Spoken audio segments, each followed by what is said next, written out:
India में biotechnology का development कैसे हुआ? ये जैसे छोटी छोटी चीजें है ना, ये पढ़ा लिखे नहीं है तो मैं पढ़ा देती हूँ क्योंकि कोर्स से आउट है। वो कह रहा है कोर्स से आउट है पर कोर्स से आउट नहीं है, समझ में आया ना? Government of India had established the national biotechnology board in 1982. This board was transferred into Department of Biotechnology under the Ministry of Science and Technology in 1986. अब इसका वर्क क्या था? नेशनल बायोटेक्नोलॉजी बोर्ड का काम क्या था? It includes National Institute of Immunology, National Facility for Animal Tissue and Cell Culture, National Center for Cell Science. यानी सभी के सभी काय में है, इसमें बायोटेक्नोलॉजी के डिपार्टमेंट में है। यहाँ पे कई सारे स्टूडेंट क्या करते? पीएचडी करते, डॉक्टरेट की डिग्री करते। अब पीएचडी करना है तो रिसर्च आ गया, रिसर्च समझता ना? And are contributing to the progress of country in the field of biotechnology. बहुत सारे लोग रिसर्च करते रहते हैं। मैंने उस दिन तुमको बताया था ना, रिसर्च के लिए वो एग्जाम होती है आइजर की। आइजर इंडिया में 2 कॉलेज है, पुणे और बैंगलोर में। वहां 12th के बाद अगर अच्छा सा पढ़ लिए, अच्छा परसेंटेज ला लिए तो डॉक्टर इंजीनियर से भी तुम आगे बढ़ सकते हो, समझ में आया ना? फाइजर होता है। 10th क्लास में आ गए हो तो कुछ कुछ पढ़ना सीखो।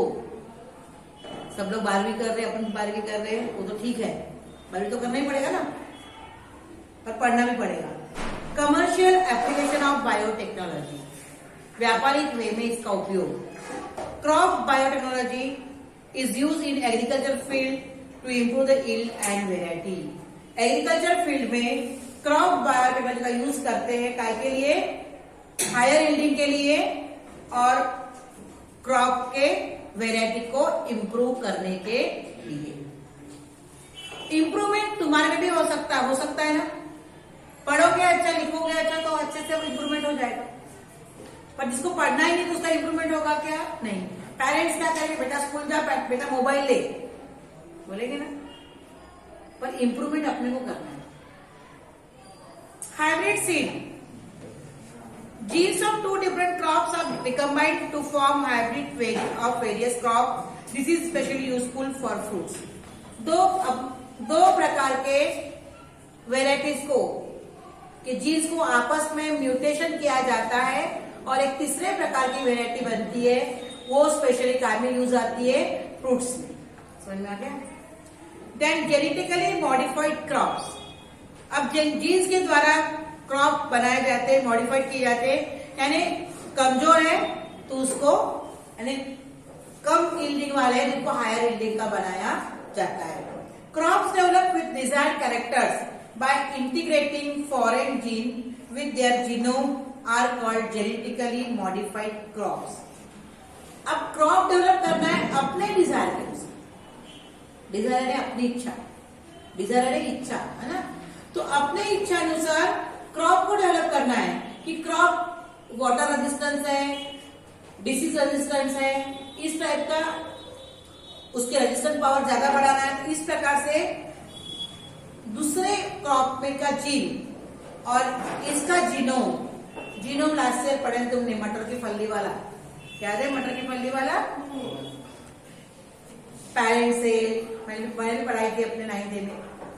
पेरेंट सेल, डॉटर सेल, है ना? P1 पेरेंट, P1 जनरेशन, ये सब 9th की बुक में है। Mendel's law of hereditary.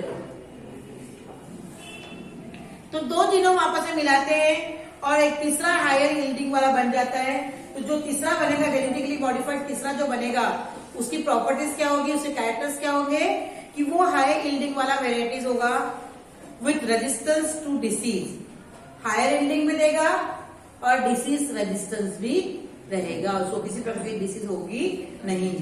Alkalinity weeds other stress like cold and drought, यानी उसको सॉइल अल्कलिनिटी है, वीड्स उस पर नहीं आएंगे। वीड्स जानते हो ना, अभी पता है कि weeds crop grow other than plants grow other than crop plant are known as weed. फसल के अलावा उगने वाले वनस्पति को वीड बोलते हैं। तो वीड भी नहीं आता। Stress like cold and drought, cold और ड्राउट का भी उस पर कोई असर होता नहीं, ठंडी का और काय का, अकाल का, पानी न आना। आजकल मार्केट में जाओ, एग्रीकल्चर की दुकान में जाओ तो अपने घर में अगर बाड़ी लगी है तो उसमें अपने अपन ने काम का भी चीज लगाया उपयोगी, परंतु उपयोगी के साथ साथ अनुपयोगी वस्तु भी उग जाती है तो उसको स्पेशल मारने के लिए क्या आता है, पाउडर आता है, स्प्रे करना पड़ता है। तो वो जो क्रॉप पाउडर आता है, पाउडर जो डस्टिंग करते हैं स्प्रेइंग करते हैं ना, वो पाउडर क्या करता है, फसल क्रॉप को नहीं मारता, जो वीड है उसको मार देता है। तो ये कैसा हो गया, अब मरेंगे तो क्रॉप कर डालेंगे तो सभी मरना चाहिए ना, पर वो नहीं होता, फसल नहीं मरती दूसरी चीज मर जाती है। तो ये कैसा एक कौन सी टेक्नोलॉजी है, बायो बीटी कॉटन। अपने यहाँ कॉटन नहीं होता, कपास, तो कपास की खेती करने वाले लोग नागपुर के आगे जितने पश्चिम महाराष्ट्र में लोग रहते ना, विदर्भ के आगे, अपना तो विदर्भ अपन भी आते हैं, पर पश्चिम महाराष्ट्र में कॉटन बहुत होता है।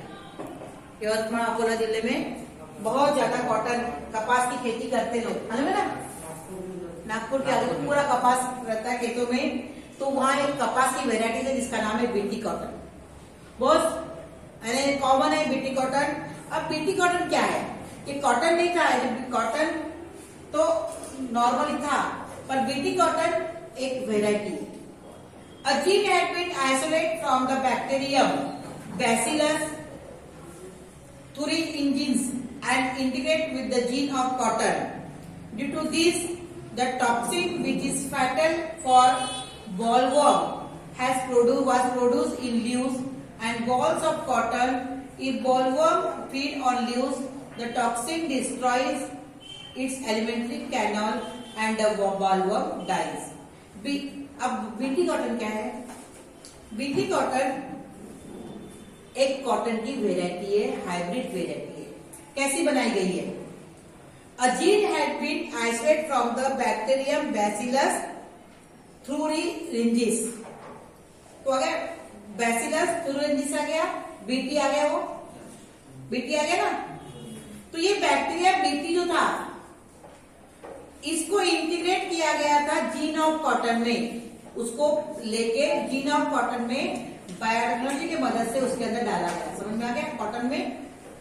अब इसके कारण क्या हो गया, the toxin which is fatal for bollworm was produce in leaves and bolls of cotton.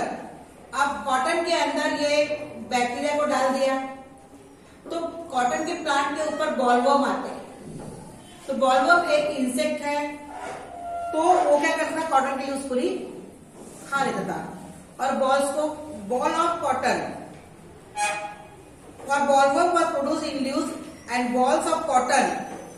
If bollworm feed on leaves the toxin destroys. ये बॉलवर्म उस लीव्स को पर फीड होते थे तो क्या होता था, toxin destroys its alimentary canal.